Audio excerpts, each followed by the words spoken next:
Hey everyone, welcome back for another deep dive. And, today we are talking about something that I think affects us all, even if you don't live in South Korea. We're going to be talking about a new weapon against the rising tide of voice phishing scams. Oh, yeah. Have you ever had a creepy call or a text message trying to trick you out of something? Oh, all the time. Yeah. It's getting really good these days. It's getting scary good. It's scary good. And South Korea is fighting back with this thing called Safety Block. Wow. Yeah, it's pretty cool. I know that name. It is a good name. Safety Block. Yeah. I mean, it gets right to the point, what it's doing. Right to it. And what's so fascinating about this is that they're not even waiting for people to get scammed. Yeah. It's like they're saying, let's shut this down before it can even happen. Exactly. It's a total mind shift. Yeah. Like the old way of thinking was, oh, you got scammed. Okay. Yeah. Here's how you report it. Here's how we're going to try to get your money back, maybe. Yeah, right.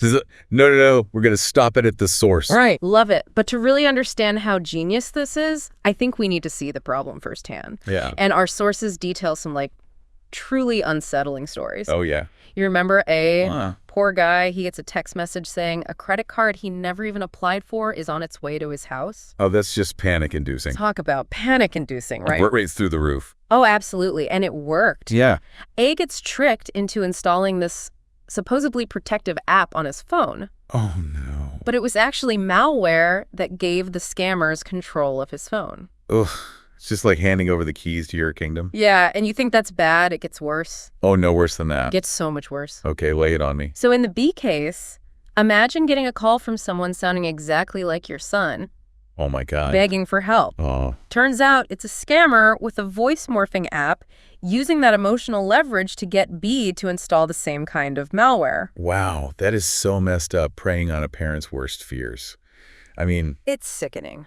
And with that malware, they bypassed whatever security he had. They forged his ID and boom, fraudulent bank account opened in his name. Just like that. Just like that. It's just sickening how these scammers, they prey on people's trust and love for their family. It's awful. It's wrong. It really is. And that's why this safety block is so crucial. Okay. So imagine a system that basically says, nope, no new accounts can be opened in your name. Unless you in person physically say so. Okay, hold on. Stop right there. I need a visual here. Okay. We're talking about thousands of banks across South Korea, right? Yes. How does this thing actually work? So picture this. You sign up either online or at your bank. Okay. Simple as that. Easy enough. Your info goes straight to the Korea Credit Information Services, or KCIS for short. KCIS. Got it. Think of it like a giant, super secure database connected to every single bank in the entire country. Okay. I'm with you so far. So anyone, anywhere tries to open an account remotely using your info, and the KCIS is like, hold up, this needs a manual override. Okay, so it's a real-time block. It's a real-time block. So that fraudulent application that the scammer is trying to push through, it's just dead in the water. Dead in the water. No more waking up to a mountain of debt that you didn't create. I love it. It's pretty slick. It is pretty slick, but surely there has to be some downside, right? Well, yeah, there is a trade-off. Okay. You got to physically go to the bank. Yeah. Prove who you are, and temporarily deactivate safety block. So is that a small price to pay for peace of mind? That's the question, isn't it? What do you think? Would you give up some convenience to know you're basically scam-proof? I know, that's a tough one. It is a tough one. It's a question worth thinking about, especially as our lives get more and more digital. For sure. You know? Yeah, it really makes you think, what's more important, speed or security? Right. You know? The safety block is kind of forcing us to confront that choice. It is. Head on. Yeah. And it's not just about South Korea. This is a global issue. Absolutely. Scammers don't care about borders. They'll target anyone, anywhere. Right. And these methods we're talking about, this voice cloning, this sophisticated malware. Yeah.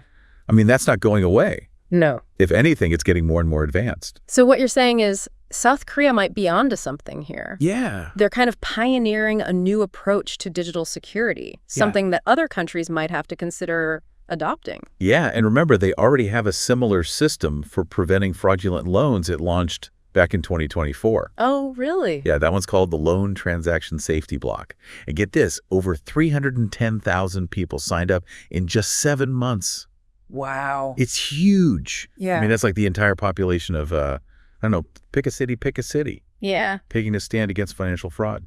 That's incredible. It is. Clearly, there's a demand for this kind of proactive protection. Yeah. But it makes you wonder, why wasn't this done sooner? Right. I mean, were we all just sleepwalking into this digital danger zone? It's a good question. Maybe we were a bit naive about the speed at which these scams would evolve. Yeah.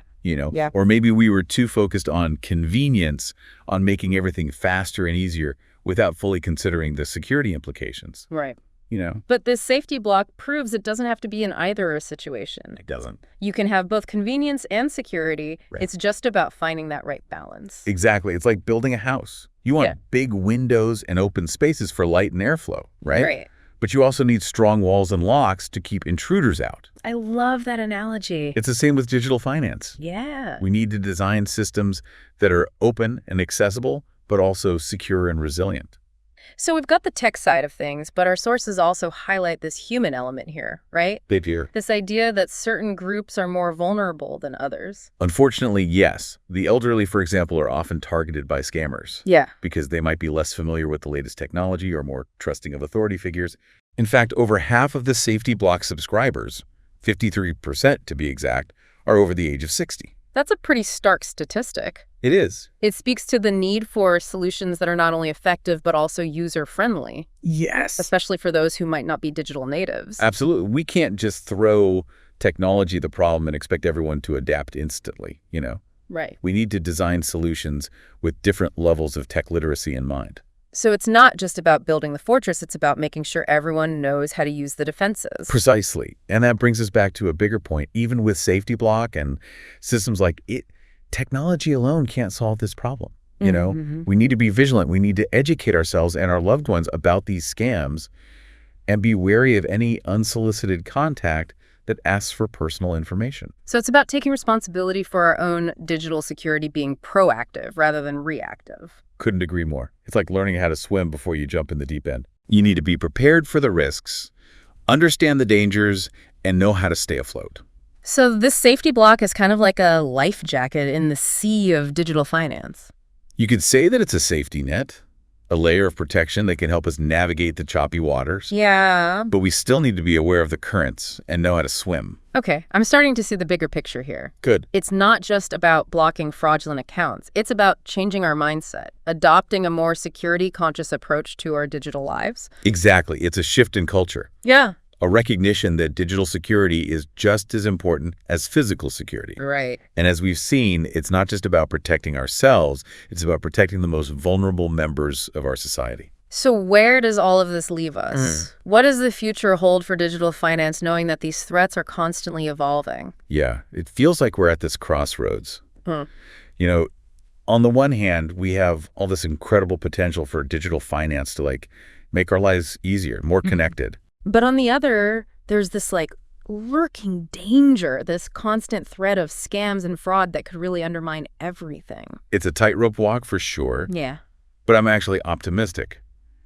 I think we're starting to see a shift in the right direction. People are becoming more aware of the risks. Yeah. And we're seeing innovative solutions like South Korea's safety block emerge to address them.